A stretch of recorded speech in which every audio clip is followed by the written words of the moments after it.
Okay, so I came back from a convention today that I wasn't happy with, and I was a little bored. And so I decided to ask you guys if there were any questions you'd like to ask me, Katrina, well, Chernobyl's writer previously, Katrina Vixen. And so here I am in my panda onesie. I'm not going to stand up and show you the whole thing. You're just going to have to take my word for it. I'd show you my legs, but I'm going to have to pay for that. I can show you the hood though. See, look, little panda hood. Little panda hood. Like little baby feet. Um, so, Cat's writer.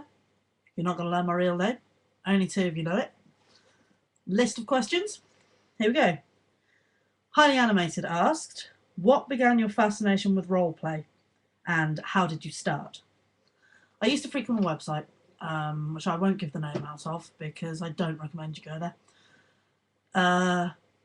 And they had a roleplay thread, and a lot of the people I wanted to try and be friends with suggested this thread, and they had a Resident Evil roleplay going.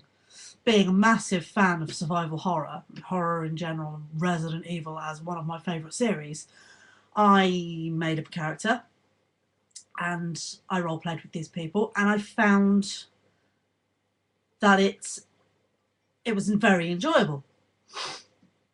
So I carried on and I entered more, and I entered Bleach role plays, and even made up my own role play, a Silent Hill one, which did very well until I left the site for a while, and then when I came back it had gone, so I wasn't too bothered with that.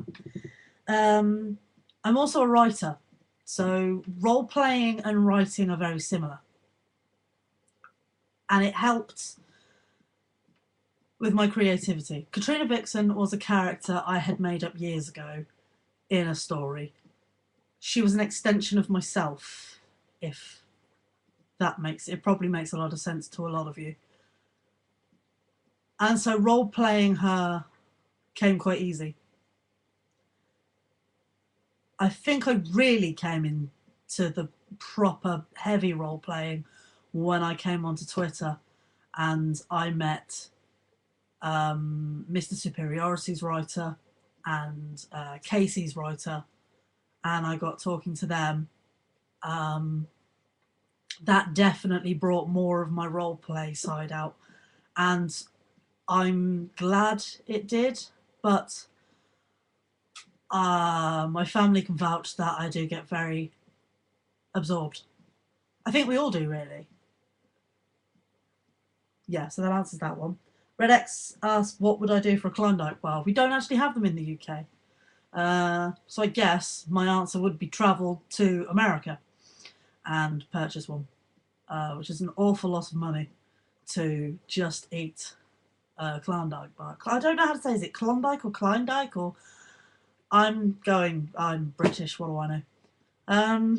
Okay, Dorcas Maximus, or my dear friend Kim, where do I get my inspiration? Sometimes I just roll with it. I pluck it out of thin air. I will wake up one day and I will think, I want to do this. And I would like this character and this character to come along on the ride with me. So if I randomly at you, I do apologise. I'm having a random moment. Sometimes I will get in contact with people beforehand, and I will have a few days where I think, a really good storyline for these characters would be this. Dimitri's writer can vouch for that. There was one particular storyline that I wanted quite a few people involved in, but unfortunately, I think because I was insecure about the idea myself, I ran it quicker than it was meant to be. So that's the long version of a very short question. You also asked, how do you feel when someone tells you your role plays are good? Well, like I mentioned, I've got a very low self-esteem. So when people tell me, initially, I'm like, yeah, okay, fair enough. whatever. You're just saying that. But then after a while, I sit there thinking, well, if they didn't mean it, they wouldn't come back and roleplay with me. So then I start thinking, well, maybe they're right. Maybe actually I am pretty good at what I do.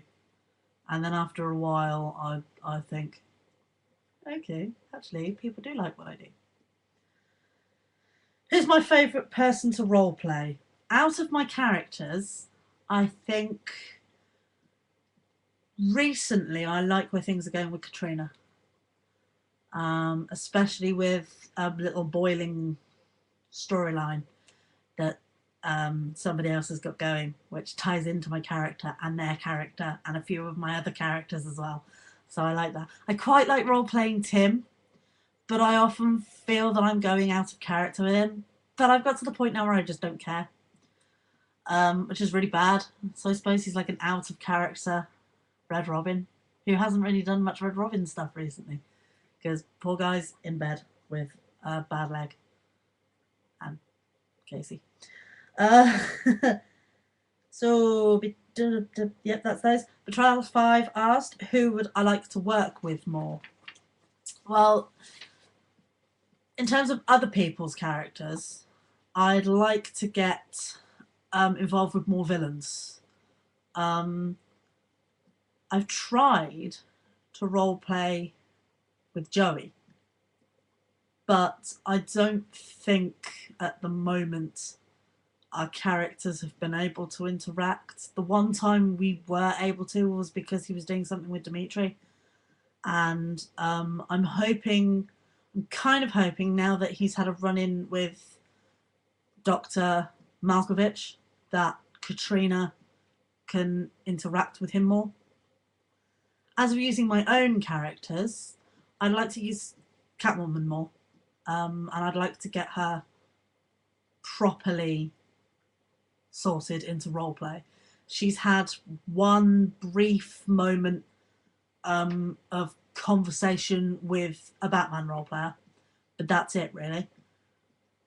I'm looking forward to using the twins, Midnight Sister.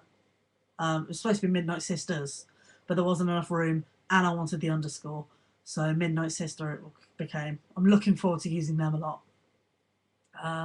Oh, and also in terms of people I'd like to roleplay with, definitely Fiona. Definitely Fiona. I think I've spoken to her once out of character.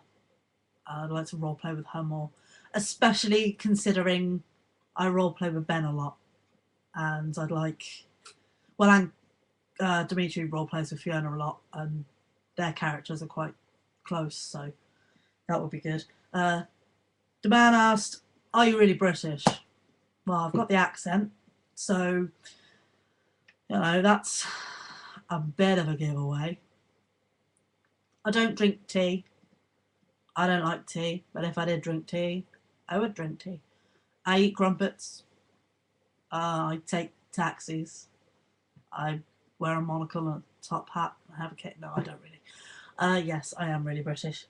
He also asked, "Are we human or are we dancer?" I don't know.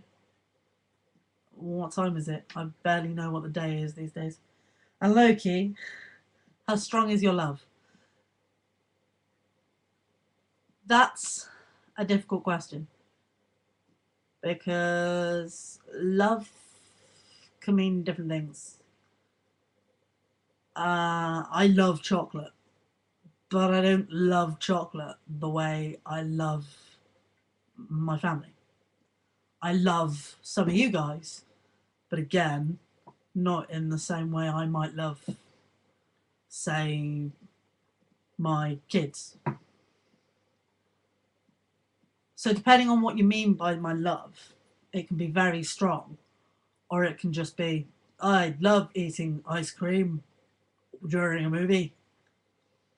That's not very strong love at all. Well, actually, it depends on the ice cream. So that one's a bit difficult to answer. I hope I've kind of got something out there. And that's about it, really. That's all the questions I got. So I'm going to go back to role playing with you lovely people. Man, that sounded dirty. I'm so glad I said role playing and not just playing with you lovely people. And yeah, so bye bye.